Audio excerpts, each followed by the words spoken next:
Hi gardeners, welcome to my channel, Matt the Gardener. I'm Matt. It's March. What do we plant? Well, join me on my journey as I plant up a seed tray and take you on the different ways that I germinate seeds that work in the area that I'm in. I'm in a 10A, it's very, very hot here. And yeah, let's use things that we're actually going to eat. So I'm going to show you what my family eats and what I'm saying today. There's going to be many, many more of these seed introductions, or at least introducing the seeds to some soil and bringing them to life. So let's get this started with some lettuce. Lettuce is always a winner. Salads, it's also nice and cold hardy as it is March and we are going into winter. So nothing's easier than grabbing a bowl, emptying some out inside there. These are very, very tiny seeds, as you can see. I don't know if you can see.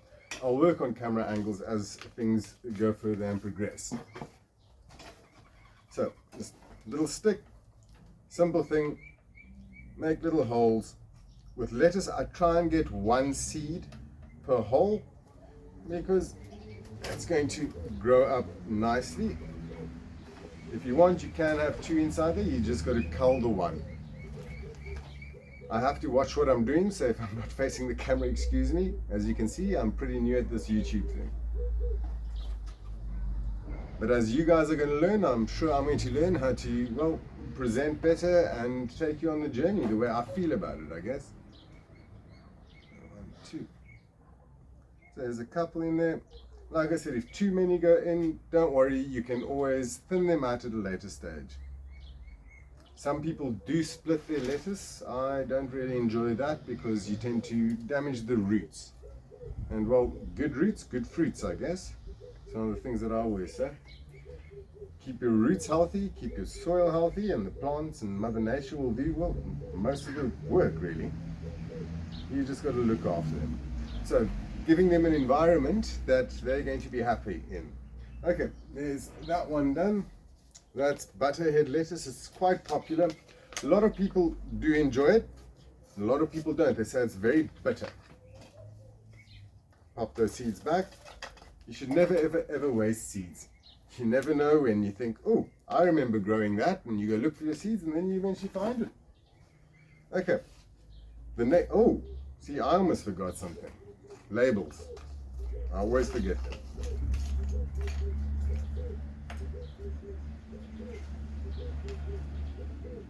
That was the butterhead lettuce. Boom.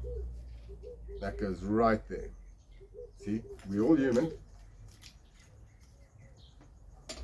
I also got a blank one there. All that I've used is a little bit of reed that I found, broke it up. Works quite well. Okay, I can go on that side. Next up, another lettuce. This is very, very popular. It's more the head of lettuce that we use for our braai salads and that sort of thing.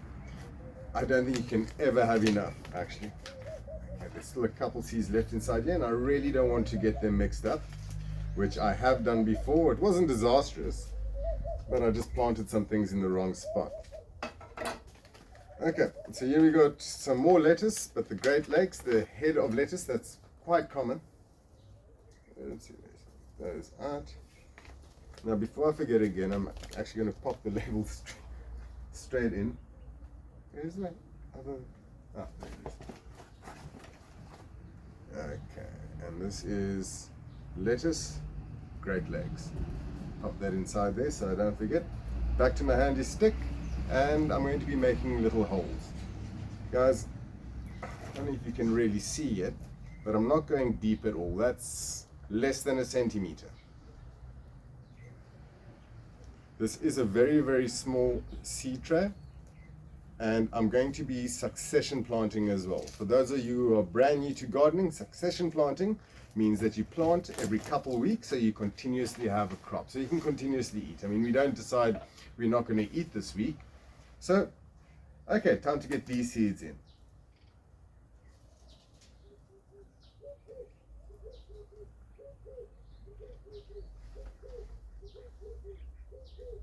I am doing it like this and nice and slowly. I'm not fast forwarding anything. There's no camera magic. So you can actually join me outside and plant your own seed tray. Now I'm going to be taking on some water saving tricks that I've learned. As I said, I stay in a very, very hot area. It gets crazy. There's often days that we are into the 40s, that's 40 degrees Celsius. These are not the smallest seeds that I've ever seen, but they are nice and small. You've got to concentrate when you're doing this, so you don't double sow into different seed lines. And there's the last one. Okay, now I don't know if you've noticed, I haven't covered them yet, because at the end what I'll do is I'll sprinkle some soil over and then spray it with the atomizer. Okay, these have got to go back in now. Okay, Great Lakes, you always got to remember, pack your seeds away.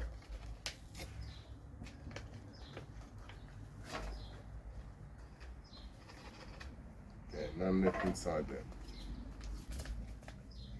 As you can see, all I'm doing is I'm just touching my finger on it, it picks up a couple seeds and I drop it in.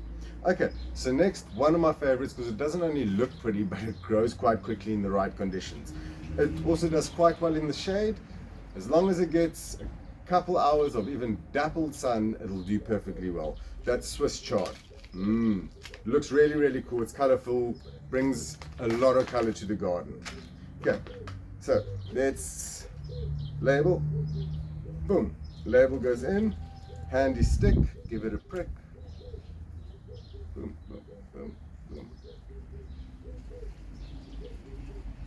Like I said, I'm still getting used to speaking to, well, the camera on my phone, but it's okay. This is how we learn. Now these seeds look completely different. There's something really, really cool about Swiss chard seeds, is that you often get multiple little Swiss chards out of a single seed. So let's go. One. These are big enough to definitely plant one per hole. I'll show you them quickly. Well, I'm not sure if you'll be able to see. Okay, but there it goes, one per hole. Boom, boom. This will go a lot easier and a lot quicker because there are bigger seeds. Oops, two inside there is not the end of the world. Boom, boom, boom, boom, boom. And the last one in this row. It's easy as that. That is Swiss chard done. Now with succession planting, once I transplant these seedlings, either directly into the ground or into pots depending, then I'll immediately refill this and plant again. If there's a variety that I want that I don't have here, I'll then add that variety in. Okay. Ooh, okay, don't have a label for that one, so we'll make a plan for that. I do have a blank one here. Snowball cauliflower. Boom. Kale can also go one side. Now, something that I haven't grown before is red cabbage. I love the way it looks in salads. I love the way it just looks if you cut it open, and it's nice and crispy actually just to munch on the leaves. So here's red cabbage. This is called the Baby Red Primero. It comes in a little packet inside there. Out of all these seeds that I have purchased, the two that came with the least amount of seeds in, so your cost for your seeds is actually a lot more, is the red baby cabbage as well as the Swiss chard. They seem to be more pricey than the rest. Okay, so here we have the baby reds. Opa. You really don't get me on this side, did you? Okay, cabbage, baby reds. You can go inside there. Big label for babies. Okay, then trusty stick. Now, it is in the evening, so I enjoy sowing my seeds, at least when it comes to seedling trays, in the evening, so that they can settle overnight, absorb a lot of moisture, and start swelling. As you know, growing season is coming. Okay, there we go. There's my holes. These are little seeds. One.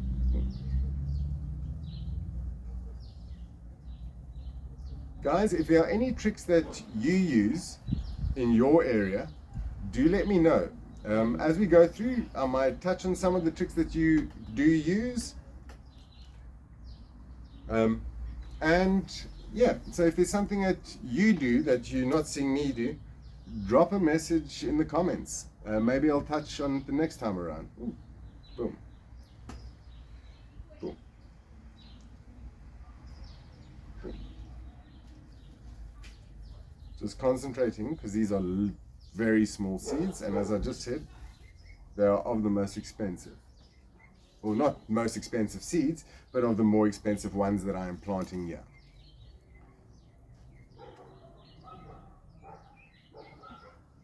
Boom. Sheesh.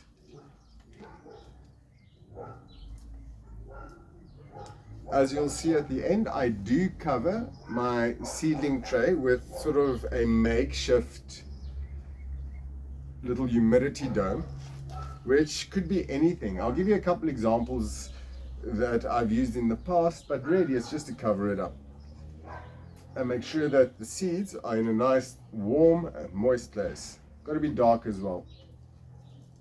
Some seeds you can germinate in a glass of water. I've seen that many times. Boom. And how is that, eh? So 4, 6, 8. And 1, 2, 3, 4, 5, 6, 7, 8, 9, 10, 11, 12, 13, 14, 15, 16. 24 seeds. That's all I got in the red cabbage. That's expensive for a seed. Okay, so immediately got to pack these away again. Sure, seems like I've been looking down quite a bit. Okay, so now moving on to the next one, which is another cabbage. This one is sort of something that we're more used to in the shop. It's the drumhead, it's the big ones. We all know them, they get sold everywhere. Very forgiving to grow if you make sure the pests don't take over. Common pests that you find with sort of any cabbage will be things like whitefly and aphids, especially aphids, depending on where you are. Okay, now this is incredible. I got 24 seeds out of the red cabbage seed pack, but out of this drumhead, which is a green one, I've got, oh man, there must be at least a couple hundred there. So that's why I was saying the red ones are, well, a little bit more pricey. Okay, so let me toss a couple out there. That should be enough. Down there. Okay, drumhead cabbage. Exciting stuff, I tell you. So, oops, forgot to poke my holes. Just going to do them all now. So as you can see, you can use a stick. So even if you have nails, ladies, you can still garden. Not a big thing. It also doesn't matter how much space you have.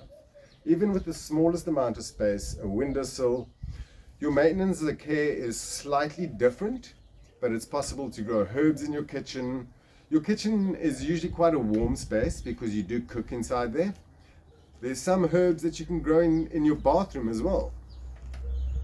Things like cilantro or coriander is easy if it's in an area that gets just enough sunlight and enough water. And that's great for so many different meals, man. Okay, well now all the holes are poked, so that's not going to take up much time. So it was the drum heads next, got the seeds out. Let's go 1, 2. As you can see, I'm putting 1 seed per hole, so we get 1 nice head of cabbage out of each little seedling pod. Well, once we transplant it and raise it nicely and take care of it, then it'll take care of us. I guess that's just the thing with Mother Nature. You take care of her, and she will definitely take care of you. As we go along this journey, I'll show you how I've used ducks. I do have some ducks as well. I've been through the chickens. They weren't great for our lifestyle. Let's say I've had some tragic moments, where I've planted in excess of 1,000 seedlings out, and the chickens had an amazing morning. The wind got a little bit hectic and it blew the coop door open. It wasn't secured enough, and they had the time of their life. Usually what I do is I'd let them out and they'd run around and have fun, but they would be sort of watched, if I can put it that way. So when I was working in the garden, I'd let them come and clean up and help me sort of cut the grass, if you want to call it that, and eat up all the bugs. I found that the ducks do a much better job at that. Also, ducks have flat feet. Chickens scratch, ducks just go pluck, pluck, pluck, pluck, pluck. Yeah, as you can hear, they're busy running around. Okay, so next, leeks.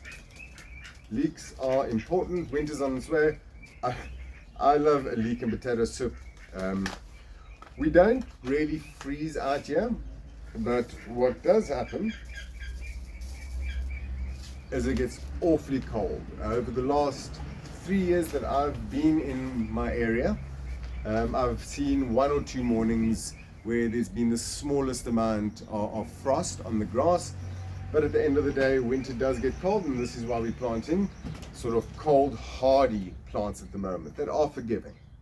Okay, leek. Next one up. Boom. Okay. Leek and onions are part of the same family, so the seeds look very, very similar. I'm going to be planting onions in a little while.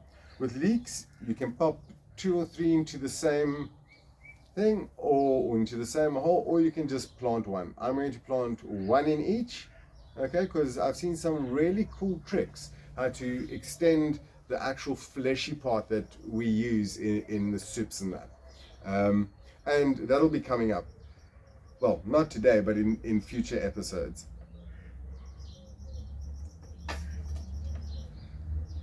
Now, a lot of people don't really do this. They'll just go get nursery soil, put it straight into the seedling sort of rails, and then plant the seeds and then water. I always water my tray the night before. Well, I usually do it 2-3 days before, and then I see if any weeds grow out. If weeds grow out, I pluck them out, and then the day after I plant. Then I get my soil moist again, because it's really, really important. And then this is where I'm at. So that's what I did before I got to this point. Filled the seed tray, saw if any little weeds or any other seeds pop out. Nothing did. I went, great, this is good to plant. Did I get in the last one there? Oopsie, there's a bonus seed for something.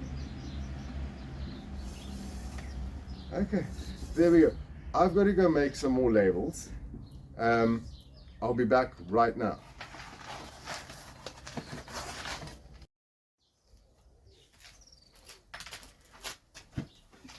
Okay, I'm back. We got the rest of the labels. So, next one we're going to be doing is cauliflower. Everyone likes cauliflower. Best cauliflower soup I've ever had is made by a local lady. Perhaps I can get on sometime to chat about how she does it. Who knows? Okay, cauliflower. There we go. Next one in. These are also little seeds. Boom.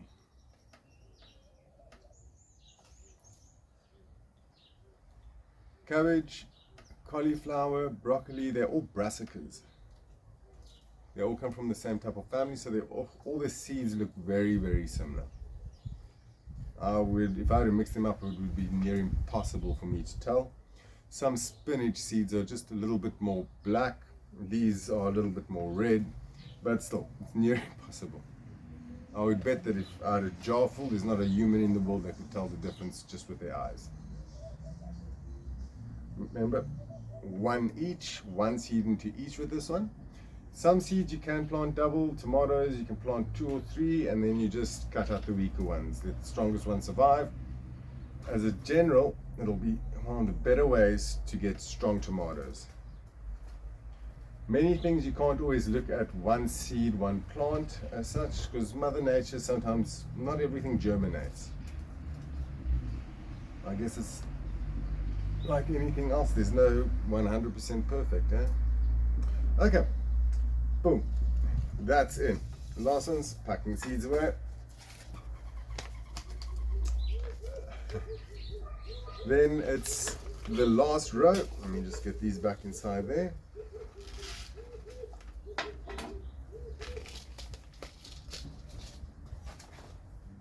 Okay, last one I'm going to do inside this tray is kale. Boom.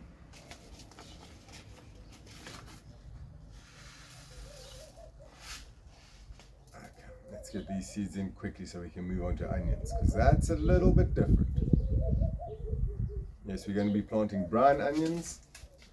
Brown onions, they take quite long to actually get through to a point where you can harvest them, but they are great.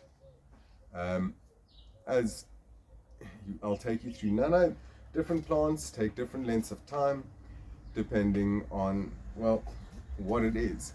The little purple or red cabbages, they get done in 60 days according to, well, the back of the seed pack, and that is almost 2 months quicker than the big ones, the drumhead cabbage.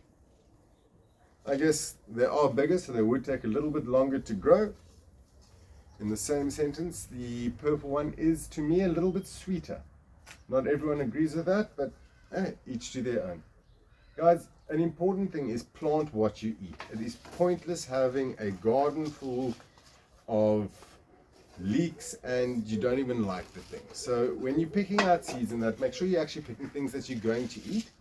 If it's your first time growing lettuce, most people eat lettuce, easy to grow. Kale, it's not a difficult thing to grow as well. Then we move on to the inevitable tomatoes. Most people I know enjoy tomatoes in one way or another, so plant things that you're going to eat.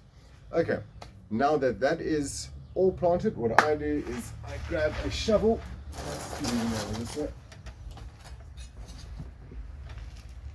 Of soil, try not to mess it into my coffee, and just move it over here. If you find any large pieces and sticks, just move it away.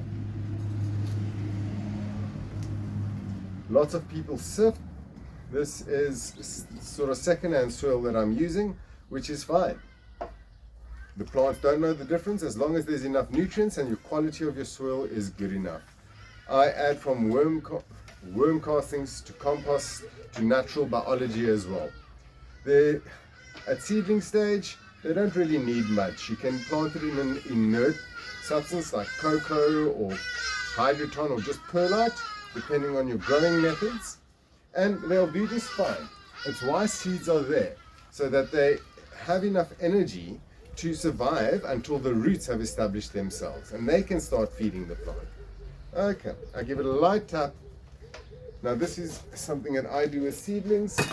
I grab my sprayer. You can't really water it with a tap, so just set it nice and light, and I let them bed like that. If you use a watering can or something, it really doesn't settle the seeds. Sometimes they float away. I've had some interesting things where I've planted a tray full. I used a good old can waterer and, well, not a single thing germinated, but I found a lot of kale in my garden. And rocket, exactly the same thing happened. I just didn't plant them deep enough. And it blew away when it got a little bit dry. So don't plant too shallow, but don't plant too deep either. This is just about perfect. About a half a centimeter down with most things. 5 mils should be enough. That's millimeters down, and as far as milliliters go, once everything is there, that's awesome. Now, makeshift humidity dome. This could dry out quite quickly if we have a warm wind coming through or the sun hits it directly. Now, once you've planted seedlings, find a sort of a shady spot that they can be in for the first little while. Not direct sunlight. You want them to be able to germinate and start growing. Now, something as simple as a clear refuse bag works brilliantly as a humidity dome. You can reuse it. I don't like throwing plastics away. you'll see as we go through my garden and I start building things up, I reuse a lot of different things. Rehome, reuse, upscale, like it's great. You can use anything that is lying around to do something quite magical sometimes. Okay, so back to the little humidity dome. This, very, very easy. I put the labels on that side.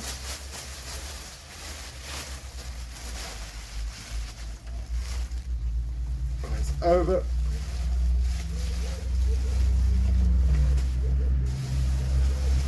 And then I close it up like that, and it goes on to the shelf over. Okay, next up we're going to be doing chives and onions, which is I plant slightly differently. I don't plant them directly into the ground, but I do use pots, and I'll show you what I'm going to use for the onions. Chives, very simple, fill your pots up. Chives is also part of the onion family. I'm starting off with small things, and as we go on, I'll go into much more detail about different species, different breeds, but this is really just for the beginners. Now, these are very small seeds. Now the cool thing with chives is you never just see one chive growing, so you can grab a good pinch, just sprinkle it all over the place, sprinkle it.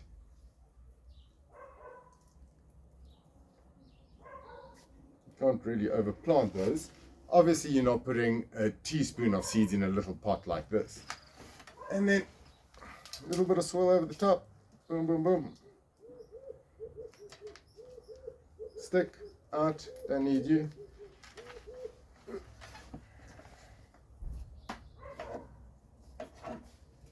And just settle them in. Just like the seedling tray, I wet these pots a couple days ago, made sure that everything was good and moist straight through. If you water dry soil, it often doesn't wet the whole pot. Even though water is running out the bottom, it is not wet. The soil is not hydrated. And because we're growing in organics, there's also a whole bunch of living bacteria and fungi and all sorts of crazy things that happen inside there. So they also need to drink things, right? Okay. That's done. Chives. Now, they're in the blue pots. That's my label for these guys. Okay. Nice thing about onions is they're hard as hell, and you can split them once they've germinated and grown a bit. If they're about that high, I'll start taking them out here, and then I'll plant them straight into the ground.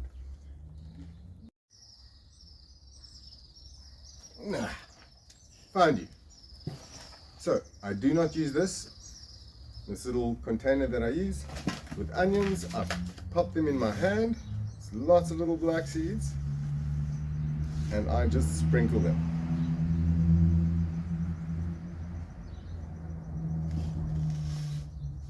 They can grow right next to each other. As they grow, the little root will come out. Remember, we eat the root of an onion.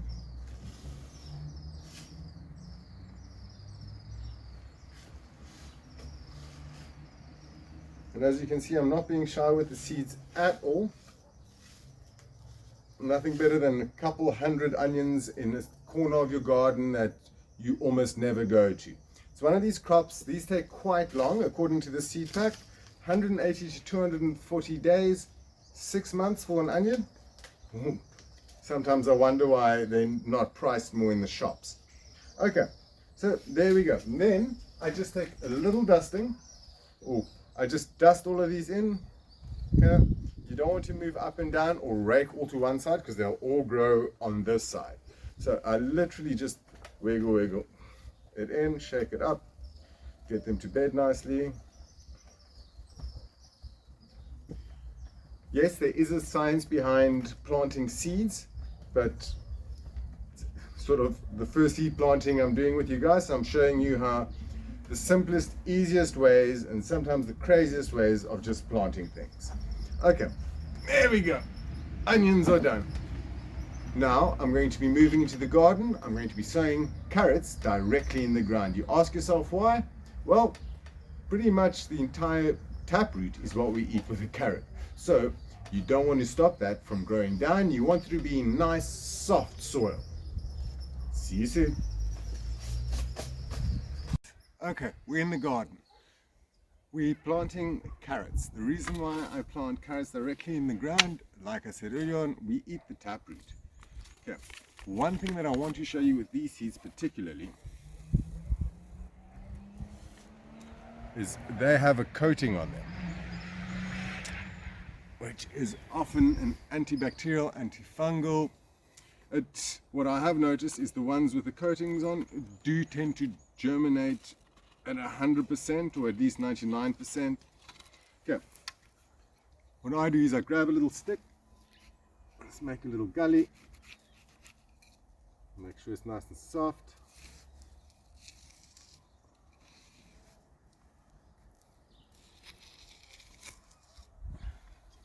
Move that back.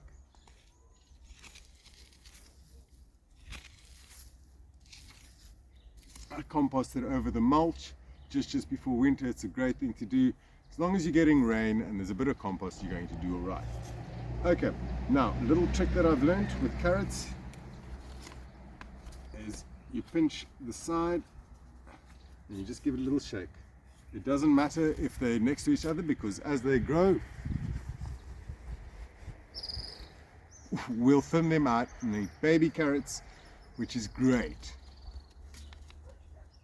Okay.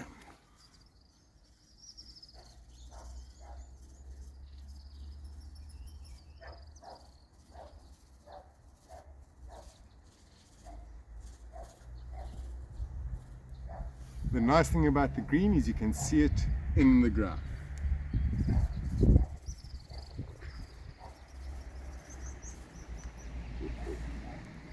Started coming out a little bit fast there.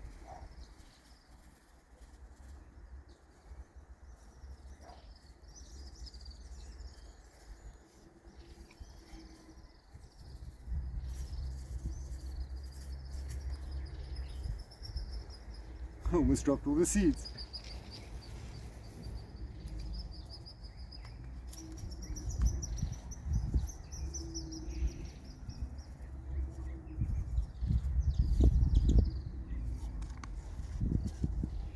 Let's see if we can get another row in here somewhere.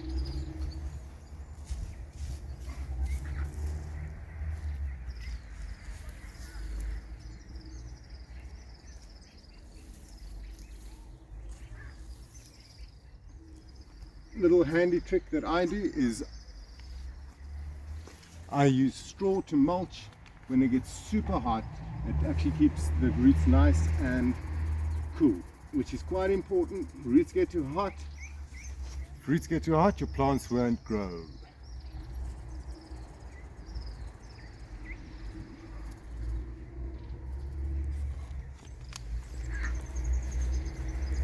There are a couple more inside there.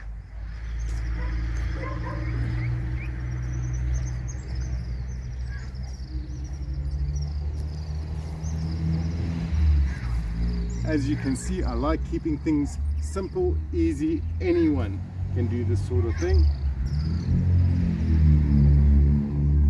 Whether you're planting in a seed tray or in the ground, you are able to plant something and eat organically.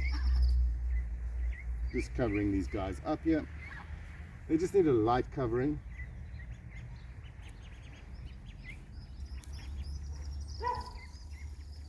Oopsie.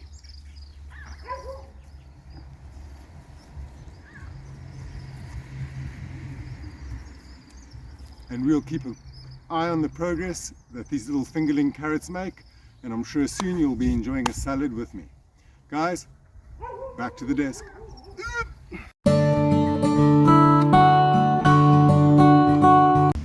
That means recording.